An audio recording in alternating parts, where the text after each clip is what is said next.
Bom, então a gente vai falar sobre trauma na mão e no punho, um pouquinho da abordagem inicial e no final a gente faz o caso clínico juntos. Para quem não me conhece, meu nome é Marcela Rodrigues Costa Simões, eu sou médica pelo FMG, eu formei em 2013, então no final desse ano eu faço 10 anos de formada. Eu fiz a residência direto da graduação, então eu formei, já entrei na residência de ortopedia e traumatologia, depois eu fiz outra residência médica, que é a cirurgia da mão. Para fazer cirurgia da mão, a gente tem que ter feito antes ou a ortopedia ou a cirurgia plástica. Então, é uma especialidade com pré-requisito, não é entrada direta igual ortopedia e traumatologia. Quem tiver dúvida depois sobre esses termos que eu falei aqui, sobre residência médica, podem me chamar lá no Instagram, tá bom? Meu Instagram é @marcelaortopedista, Marcela com 2 L's. Inclusive, quem quiser, ao longo da aula, dar um print, tirar uma foto, postar lá nos stories e me marcar, eu fico muito feliz, tá? Vou repostar vocês lá. Fui preceptora de residência médica, participei da SET da SBOT Minas em 2020, 21 e 22, trabalhei no Clube Atlético Mineiro e sou fundadora dos cursos online Ortho Academy e Mão Expert. Então vamos lá, chegou um paciente para a gente, pronto-socorro, no pronto-atendimento, ou na UPA, ou até no posto de saúde, com uma queixa de trauma no membro superior, mão e punho, que é o que a gente vai falar mais hoje, né? Muita gente já quer ir direto para a radiografia, né? Tem médico que lá de dentro pergunta à enfermeira qual parte do corpo e já pede a radiografia lá de dentro. Isso é uma loucura, gente. Não façam isso, por favor. Se você não faz uma anamnese no paciente, se você não faz um exame físico no paciente, você não vai solicitar as radiografias de imagem corretas, as incidências, os exames de imagem, as radiografias corretas, as incidências adequadas. Então, se você fizer uma anamnese completa, fizer um exame físico completo, você já vai ter as suas hipóteses diagnósticas levantadas e já vai solicitar aquela radiografia que vai te mostrar o diagnóstico. Se você não faz isso, você pode pedir imagens que não vão mostrar a patologia e você pode deixar de pedir alguma imagem que seria, assim, fundamental para mostrar aquela doença, para fazer o diagnóstico só com radiografia. E aí muita gente acaba pedindo ressonância, tomografia, sendo que podia ter feito o diagnóstico ali com a radiografia. A radiografia é um excelente exame. Ela não é pior do que os outros só por ser mais barata, né? Então, a gente consegue ver muita coisa, fazer muito diagnóstico com a radiografia. A radiografia é o primeiro exame a ser realizado nos atendimentos ortopédicos. É um exame de alta disponibilidade, tem em muitos locais, né? Na UPA tem, nos centros alguns centros maiores de saúde, no pronto-socorro vai ter, em todos os hospitais você tem a radiografia. Então, tem uma alta disponibilidade, tem um baixo custo para ser feita, né? É caro o aparelho, mas a produtividade, né? No dia a dia, ela tem um baixo custo em comparação a qualquer outro exame de imagem.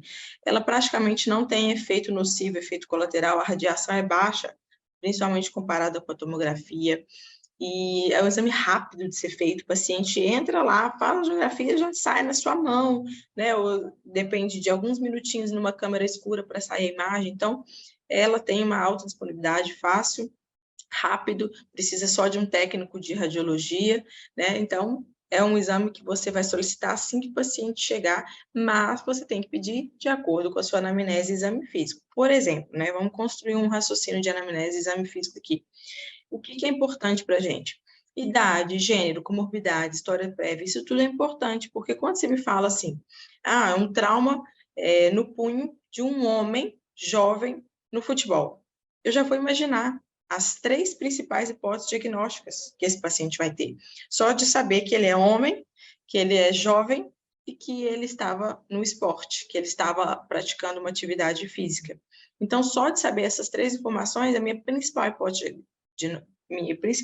diagnóstica já é fratura de escafoide.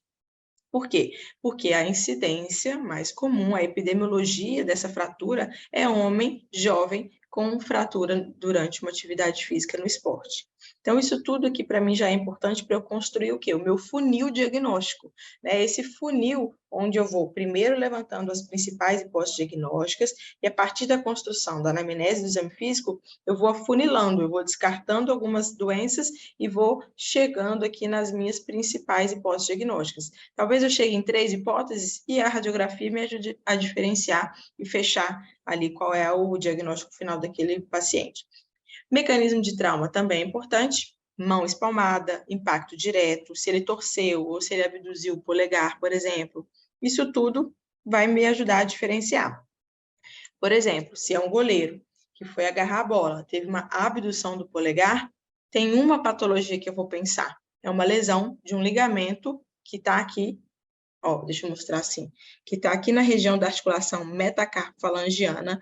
Esse ligamento se chama ligamento colateral ulnar.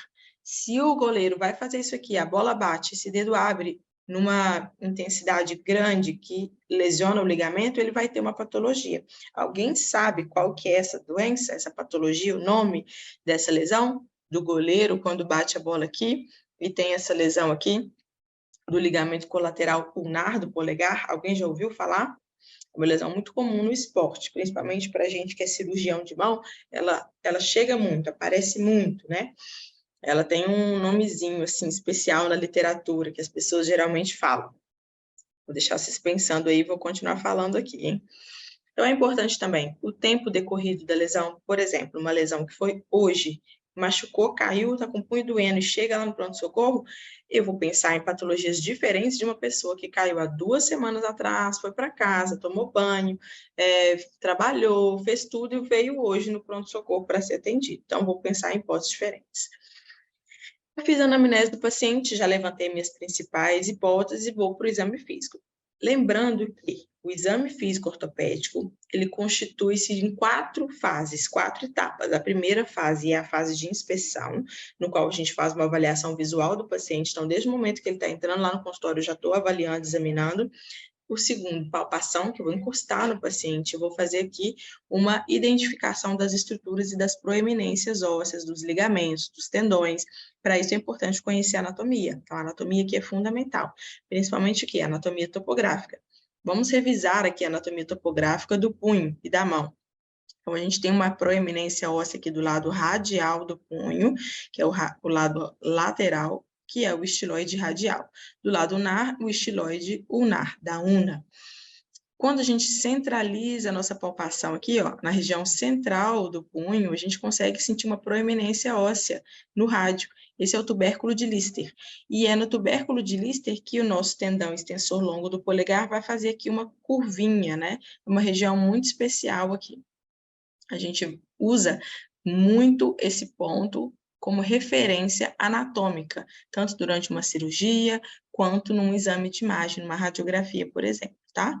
Um pouquinho mais distal do tubérculo de Lister, a gente tem um fundinho aqui, que é onde está o ligamento escáfo semilunar, que é muito comum de ter lesões também. Passando mais para a radial desse tendão, que eu já falei o nome, que é o extensor longo do polegar, a gente tem um grupo de tendões aqui, que é o abdutor longo e extensor curto.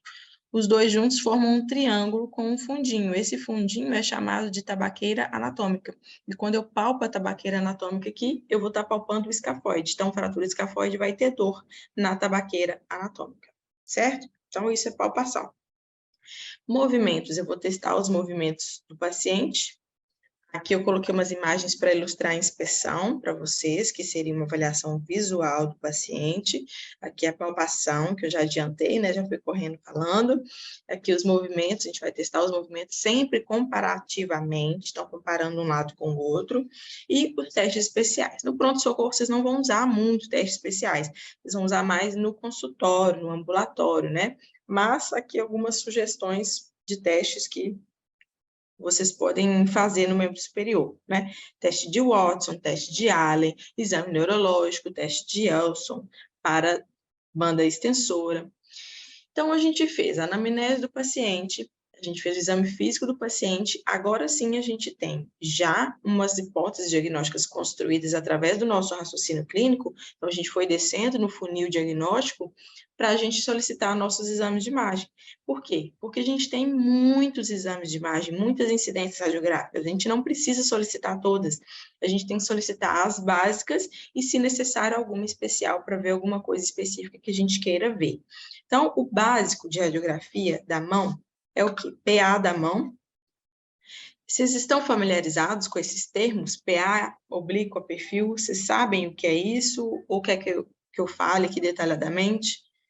Vocês estão em quais períodos? Deixa eu saber aí. Manda o período que vocês estão, só para eu ter uma ideia. Manda aqui no chat, para eu saber se eu falo rapidinho aqui. Primeiro período, então eu vou falar.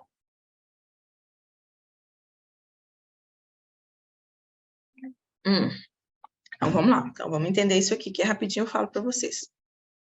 A radiografia ela é feita da seguinte forma.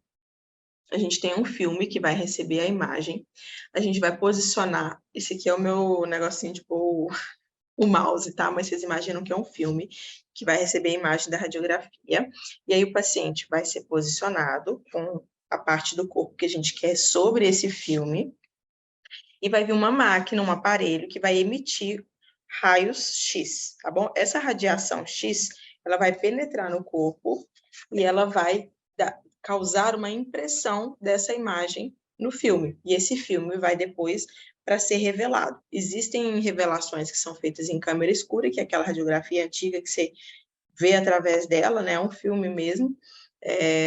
Parece um material assim de plástico, e existem agora já mais modernos máquinas que você coloca esse filme dentro da máquina e ela imprime em um papel a imagem radiográfica. Então ela vai fazer o quê? Uma interpretação através de um computador e sai ali por um papel a imagem da radiografia. Então tem essas duas possibilidades. E você vai obter a imagem que você colocar ali através da posição da mão. Então, quando você posiciona a mão espalmada aqui em cima, retinha, né, com uma posição neutra, sem angular nem nada, e você recebe os raios X através da região dorsal da mão, então imagina que os raios estão entrando aqui por cima, tá? Então, os raios estão entrando de dorsal e estão vindo aqui para a região palmar da mão. É só a direção do raio. Isso aqui a gente chama de uma radiografia póstero-anterior, porque os raios estão entrando posterior e saindo anterior. Lembrando que sempre a gente está falando de quê? De posição anatômica, né? A posição anatômica é essa aqui, ó. Né? Não está dando para ver porque eu não estou... É assim, ó, a posição anatômica é com a palma da mão para frente. Então, tudo que está aqui, ó, é face dorsal. Tudo que está aqui é face posterior, né? Tudo que está aqui, ó, face posterior. Do ombro, do cotovelo, da mão. Posterior seria a fossa poplítea e joelho, patela seria a face anterior. Então, a gente sempre vai levar isso em consideração. Então, aqui, o raio está entrando posterior-anterior. Entra posterior e sai aqui anterior. Se eu colocar a minha mão na posição contrária, isso aqui chama antero-posterior, chama AP. Então, quando eu falo AP, eu estou falando de antero-posterior. Quando eu falo PA, eu estou falando de posterior-anterior. Existe diferença? Existe diferença. Existe diferença em todas as radiografias. Algumas partes do corpo não importa muito, mas para a mão, para o tórax, tem pequenas diferenças. Então, vale a pena saber, pedir, se você vai pedir PA ou perfil, tá bom? PA ou AP. Aqui para a mão, a gente vai solicitar PA, posterior anterior, e na grande maioria dos casos. É muito raro solicitar AP da mão, a gente geralmente solicita PA da mão, posterior anterior, porque só posiciona a mão sobre o filme e bate a radiografia aqui por cima. Então, os raios vão entrar aqui por dorsal, posteriormente, então, posterior anterior, tá? Só isso. Fez posterior anterior, ou AP ou PA. E aí você quer agora uma oblíqua, então você só vai angular a mão aqui, ó, 45 graus. Agora você quer um perfil ou lateral, então você vai pedir aqui, ó, o perfil ou lateral e vai vir essa imagem aqui para você. Vai vir sobreposição dos dedos? Vai vir sobreposição dos dedos, mas não tem problema. Eu estou pedindo essa imagem para ver outra coisa, para ver aqui a região do punho, dos metacarpos, se tem algum desvio de fratura. Então, é importante mesmo assim, mesmo tendo a sobreposição, é importante. Então, perfil, oblíqua e PA da mão, tá bom? Eu posso solicitar as mesmas imagens dos dedos também, perfil do dedo, AP do dedo indicador, perfil do dedo indicador, tá bom? E por aí vai. Então, essas são as imagens de radiografia de incidência da mão. Quais que eu vou solicitar sempre? As três primeiras, PA da mão, oblíquo da mão e perfil da mão. Como que é feita PA da mão? Dessa forma aqui, eu vou obter essa imagem da direita. Vamos estudar um pouquinho essa imagem agora aqui, com detalhamento. Ó, então eu vou ter mais ou menos aqui essa imagem. Da esquerda a imagem radiográfica, da direita é só com um desenho por cima para vocês verem. Quais são essas estruturas? Essas estruturas são falange distal, falange média e falange proximal. Lembrando que o primeiro dedo, que é o polegar, ele não tem 3 falanges, ele tem só 2, que é a falange distal e a proximal. Tá? Esses 3 nomes aqui, ó, falange distal, média e proximal, eu estou me referindo aos dedos com 3 falanges, que são os dedos 4, dedo 5, 4, 3 e 2, tá?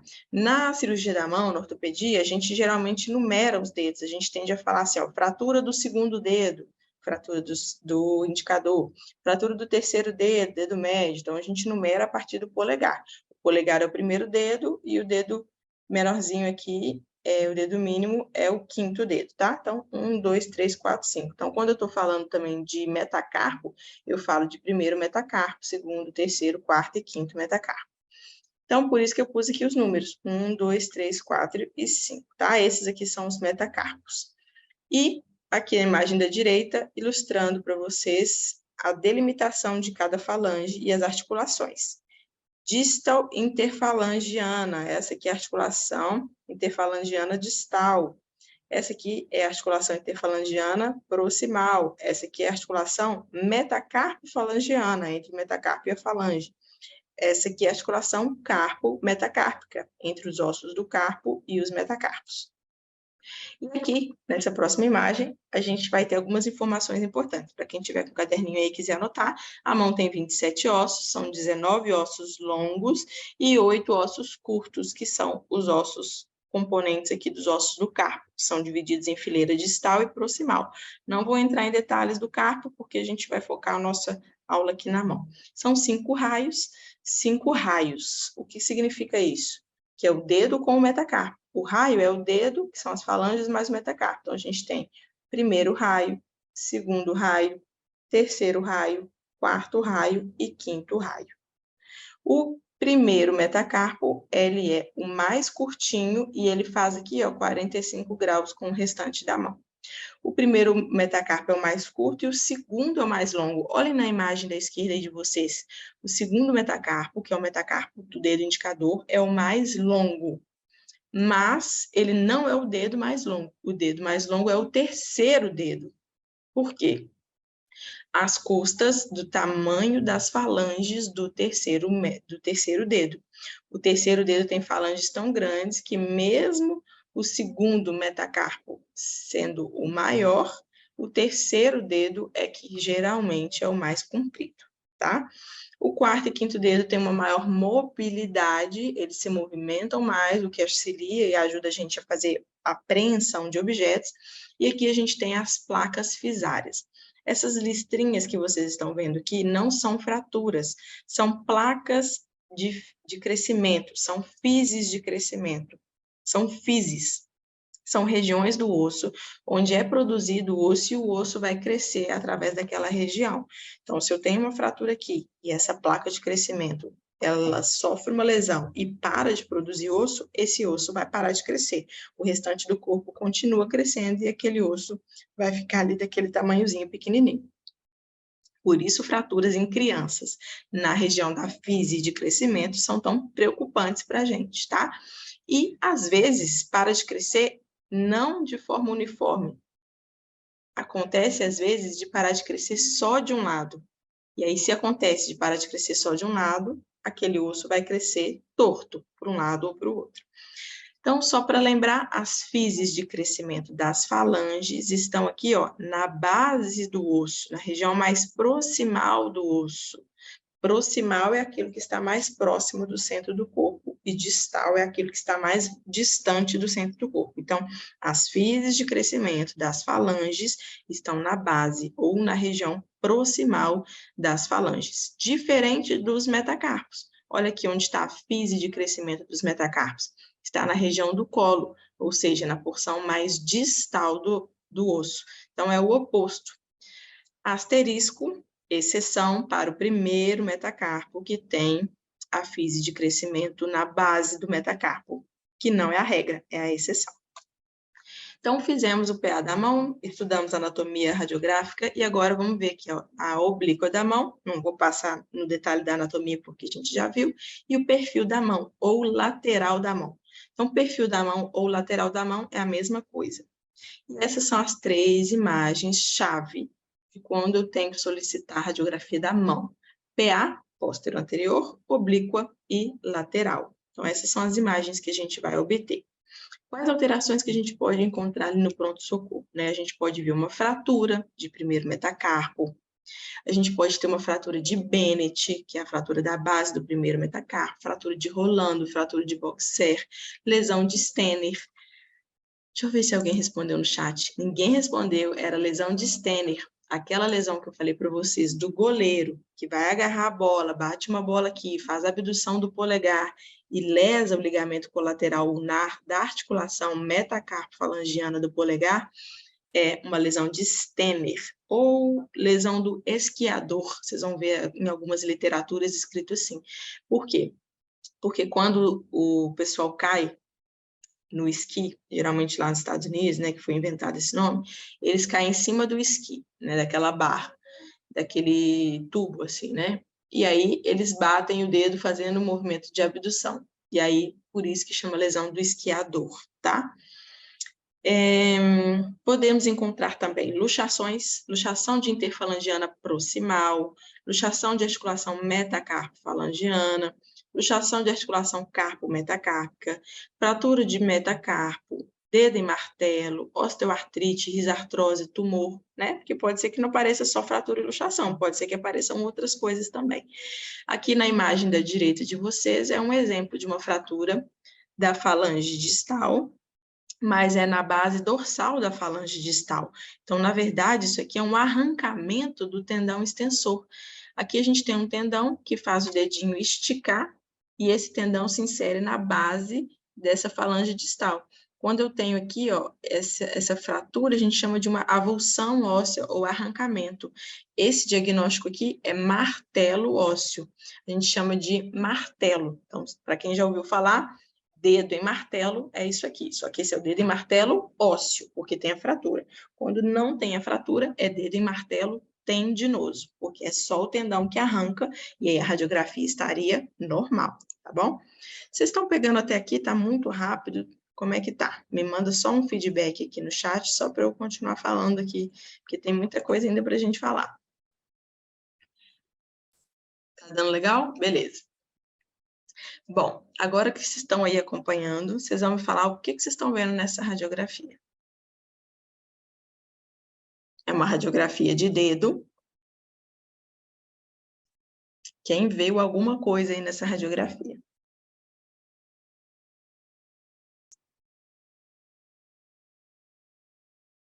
Se tiverem alguma hipótese diagnóstica, podem falar.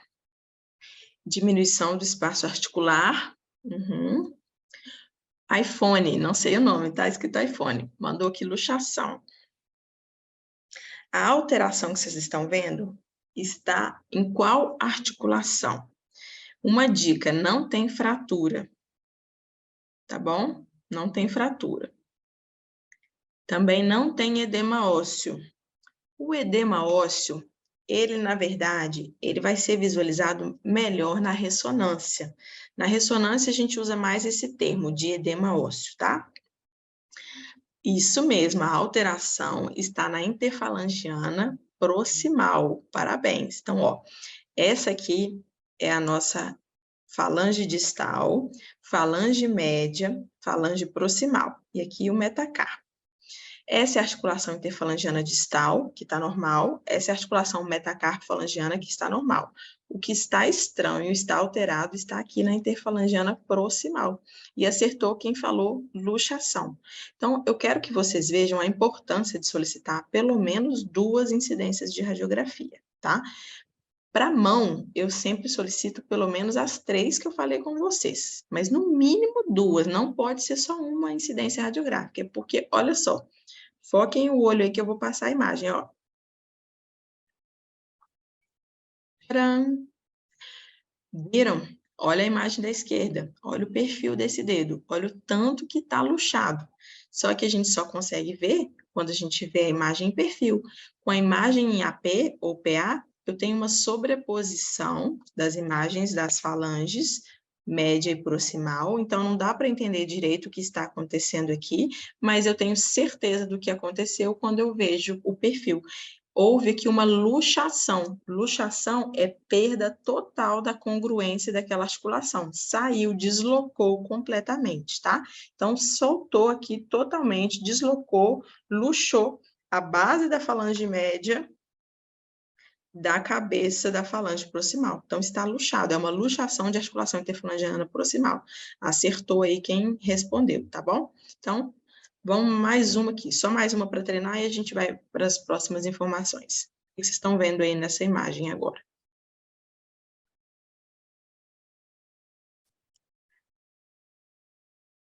Onde está o erro? Jogo dos 7 erros, estou brincando, um erro só, não são 7.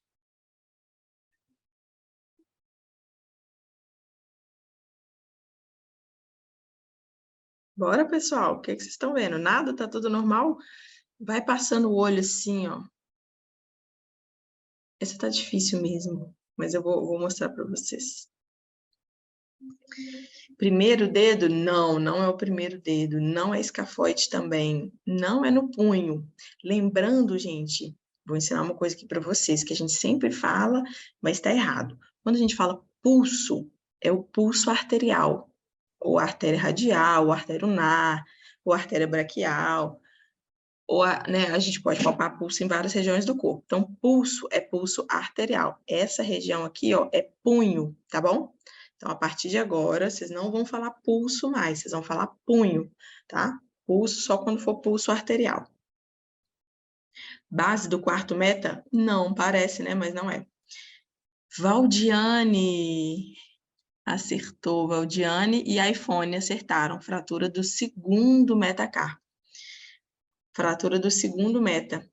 Ó, fixem o olho que eu vou passar a imagem, tá? Olha só, a importância de pedir duas radiografias em incidências diferentes. A primeira imagem é um PA, é um póster anterior da mão. E a gente fica na dúvida se tem ali uma fratura ou um tumor, né? Tem algo estranho aqui, ó. Tem algo estranho aqui. Ainda não sei o que é, mas quando eu peço uma radiografia oblíqua, eu não tenho dúvida que a gente tem aqui, ó, uma fratura em espiral. Olha, ela vai desde essa região aqui, da cortical anterior, ela cruza aqui, é toda diáfise e termina aqui na base do metacarpo. Então, a gente tem aqui uma fratura em espiral, uma fratura que circula rodando assim a diáfise, tá? Então, a imagem está mostrando aí para vocês uma fratura do segundo metacarpo, da diáfise. Bom, continuando aqui, incidências do punho, a gente vai solicitar AP ou perfil.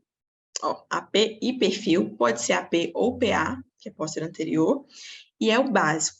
O AP, o PA e o perfil, essas duas, a duplinha básica, né, ela sempre vai ser solicitada. E as outras vão ser pedidas de acordo com o seu funil do diagnóstico, de acordo com o que você tiver construído de raciocínio clínico.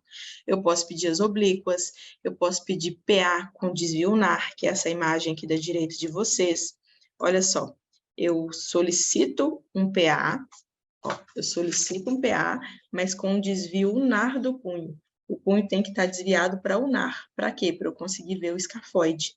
Essa é a melhor radiografia para se ver fratura de escafoide. Por quê? O escafoide, na posição anatômica dele, ele é fletido.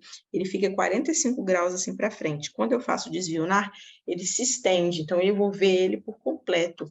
Eu vou ver ele todo bonitão aqui, ó. Então, essa é a incidência desvio ulnar para escafoide. Túnel do carpo, que é essa imagem aqui, ó, que eu consigo ver os ossinhos que vão fazer as laterais do túnel do carpo, para ver, por exemplo, uma fratura do âmulo, do amato. Eu não vou pedir isso para todo mundo, é só quando for uma suspeita muito específica. Então, eu vou ter que construir meu raciocínio, descer o funil diagnóstico para saber quais imagens que eu vou selecionar. Aqui é só uma curiosidade, para quem quiser, assim, arrasar com um preceptor de ortopedia, de cirurgia da mão, ganhar uns pontos e tal, é essa Skyline View, porque não é todo mundo que conhece. É uma incidência que a gente faz durante a cirurgia com esse aparelho, Sim, Thomas, ou Tomás, não sei se é Thomas ou Tomás.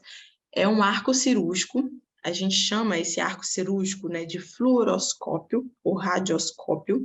É uma imagem radiográfica que a gente faz instantânea. Ali na hora, no momento, a gente já bate a imagem, entra a radiação e já cai a imagem pelo computador naquela telinha, na televisão.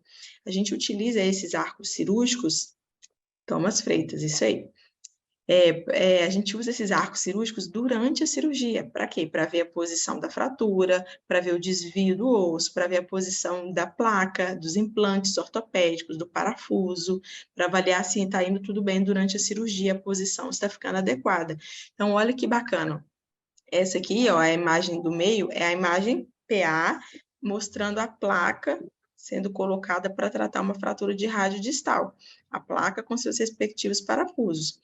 Essa placa é uma placa bloqueada, ela é mais específica, ela é mais desenvolvida, ela tem uma tecnologia maior do que a placa em T. Apesar dela também ter um formato que parece em T, quando a gente fala placa em T, a gente geralmente está falando de uma placa simples, uma placa que não é bloqueada, é uma placa convencional da caixa de pequenos fragmentos, e é uma placa mais barata que tem fornecedor nacional. Essas placas bloqueadas, elas são mais desenvolvidas, têm uma tecnologia maior e elas geralmente são de fornecedores internacionais, tá?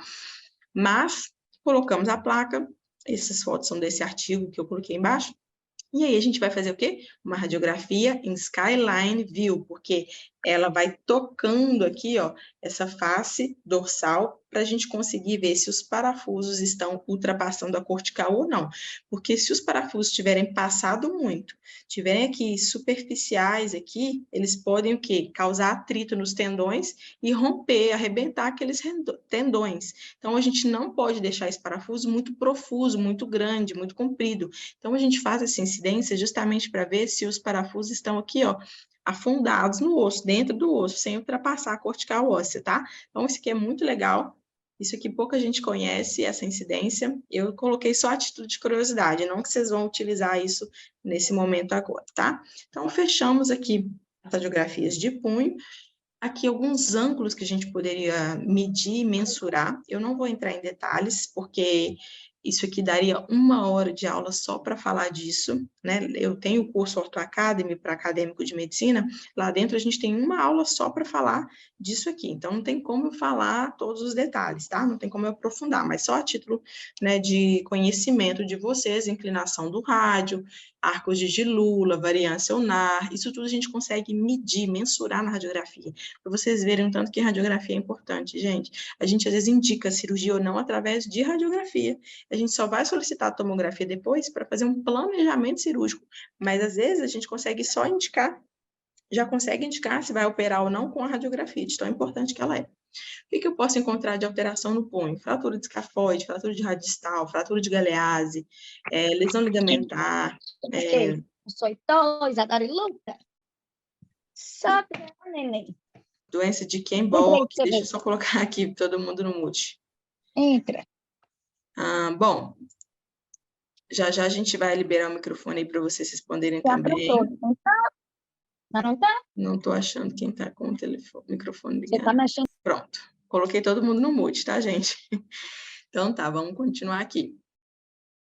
Então, eu não vou falar detalhadamente de todas essas patologias, tá? Aqui é só uma ideia de que pode aparecer. Até uns errinhos de português aí, desculpa. Mas aí é só para dar uma ideia. Não vou falar de um por um, porque cada um daria mais 1 hora, 2 horas de aula. Mas para fechar a nossa aula, porque já tem 40 minutos que eu estou aqui falando, eu quero só mostrar um caso clínico aqui para vocês participarem junto comigo. Vamos ver quem vai conseguir responder.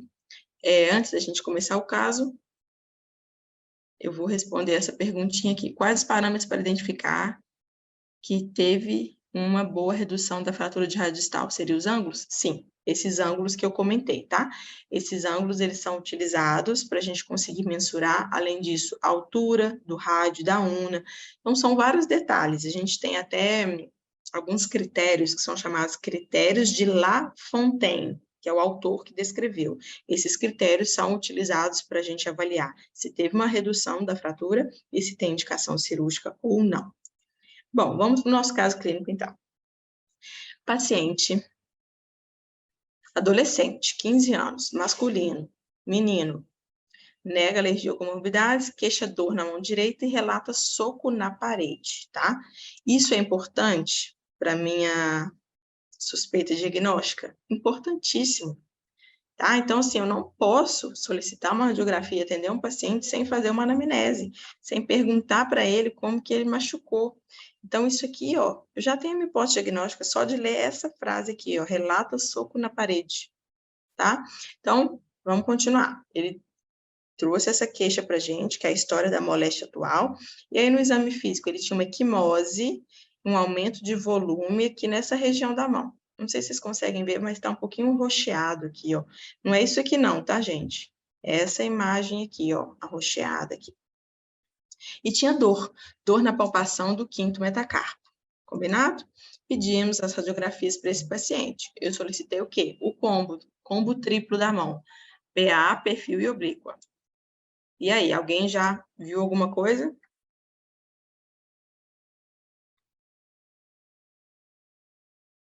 Já tem hipóteses diagnósticas aqui, ó.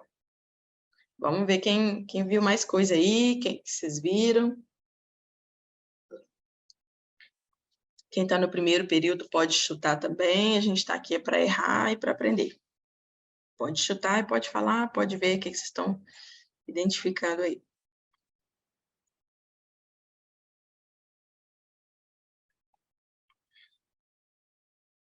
Mais alguém?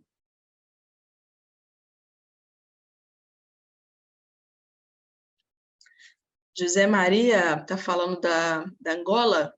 De qual país você está falando, José Maria?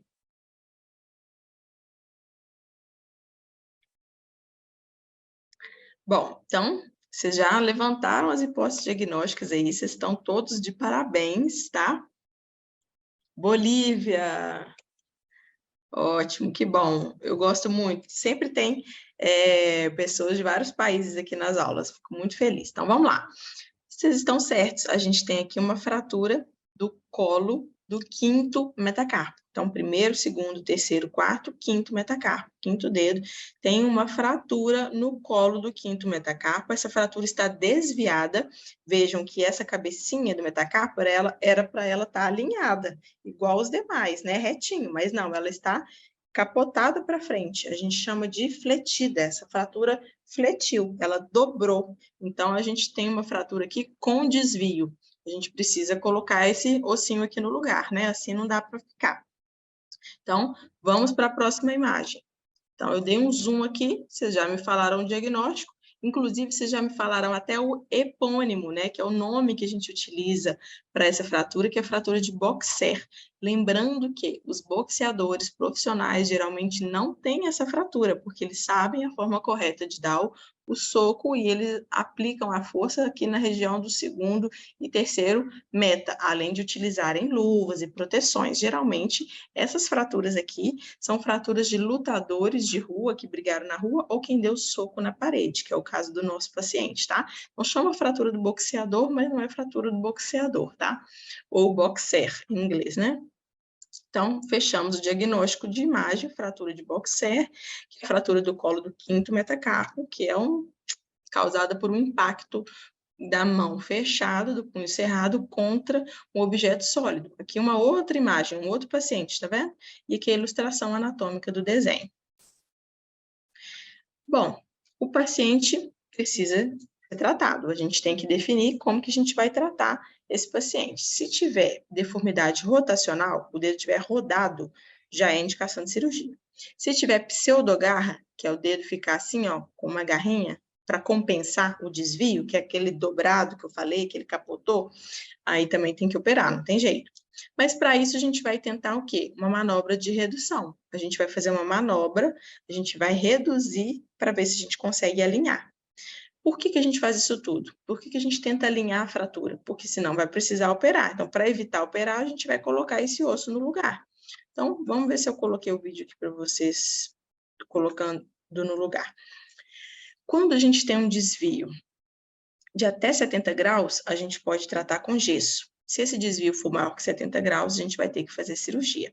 Se o dedo tiver rodado, a gente vai ter que fazer cirurgia, e se tiver pseudogarra, a gente vai ter que fazer cirurgia. Então, vamos para esse paciente ver o que aconteceu. Manobra de Jess. Coloquei aqui para vocês, ó. Essa é a manobra de redução, tá, gente? Na manobra de redução, a gente vai fazer esse movimento aqui, ó. Onde a falange ajuda a empurrar a cabeça para o lugar, tá vendo? Aqui é a fratura. Essa é a manobra de redução. Gostaram? E aí, depois da manobra de redução, a gente coloca uma tala intrínseco plus, que é essa posição de extensão do punho de 30 graus e flexão das metacarpofalangianas de 70 a 90 graus. Então, essa é a tala intrínseco plus, que a gente vai colocar depois de fazer a manobra de redução. Mas se tivesse aquelas alterações que eu falei para vocês, que é um desvio acima de 70 graus, pseudogarra ou rotação do dedo, a gente teria que fazer uma cirurgia, ou com fio de Kirchner, ou com placa e parafuso, aí vai da preferência de cada um, tá bom? Então, esse é o nosso caso clínico, espero que vocês tenham gostado.